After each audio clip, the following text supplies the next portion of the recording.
প্রমাণগুলো আমরা চোখে ধরা দিচ্ছে যে কালি থেকে শুরু করে ব্যালট পেপার পাওয়া।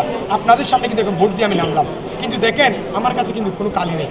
কয়েক সেকেন্ডের মধ্যে আমার কালি কিন্তু কী হয়ে গেছে, মুছে গেছে। এখন চাইলে কিন্তু একজন ভোটার একাধিকবার কিন্তু ভোট দিতে পারে।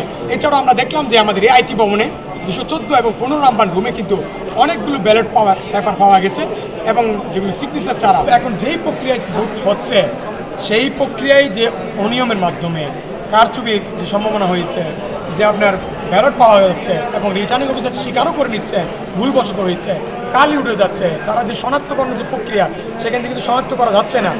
এতগুলো অভিযোগের পর আমি যদি সেই ফলাফলকে মেনে নিই তাহলে একটা অন্যায়কে মেনে নেওয়ার শামিল।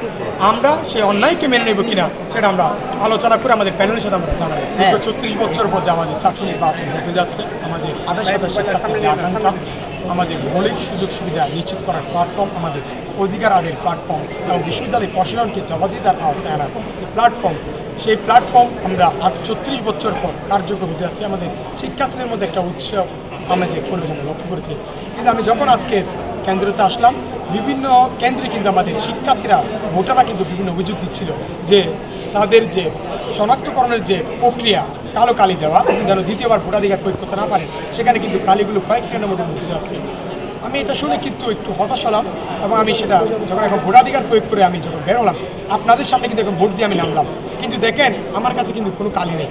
কয়েক সেকেন্ডের মধ্যে আমার কালি কিন্তু কী হয়ে গেছে, মুছে গেছে। তাহলে তারা যে প্রক্রিয়ায় একজন ভোটারকে শনাক্তকরণের জন্য ব্যবস্থা নিয়েছিল সেটা কিন্তু কার্যকর হচ্ছে না। এখন চাইলে কিন্তু একজন ভোটার একাধিকবার কিন্তু ভোট দিতে পারে। এখানে একটা কারচুপির একটা সম্ভাবনা তৈরি হয়েছে।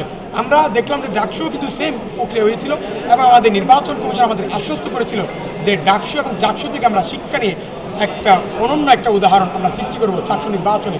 কিন্তু তারা ব্যর্থ হয়েছে। তারা কিন্তু আমাদের যে শিক্ষার্থীরা যে ভোটাধিকার প্রয়োগ করছে তাদের যে সঠিক প্রক্রিয়ায় সেটা কিন্তু নিশ্চিত করতে পারছেন না। এছাড়াও আমরা দেখলাম যে আমাদের আইটি ভবনে 214 এবং 15 নাম্বার রুমে কিন্তু অনেকগুলো ব্যালট পেপার পাওয়া গেছে এবং যেগুলো সিগনেচার ছাড়া।